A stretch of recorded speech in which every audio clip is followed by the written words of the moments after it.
18-аас доош насныхан суран скутер мопедыг унахыг хориглож зохицуулсан замын хөдөлгөөний аюулгүй байдлын тухай хууль өнөөдрөөс хэрэгжиж эхэллээ. Гэхдээ нийслэлээс замын тохижилтын ажил дуусаагүй шалтгаанаар суран скутер мопедыг замын хөдөлгөөнд оролцуулахыг түр хугацаагаар хориглосон байна.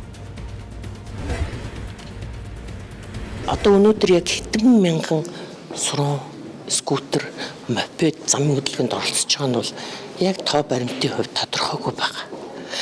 Тэгэхээр тэрийг бүртгэлжүүлэх ёстой. Гэрээ байгуулна, бүртгэлжүүлнэ. Тэгээд дугаар олох. Мопед, суран скутер бүгдээр дугаартай болох ёстой.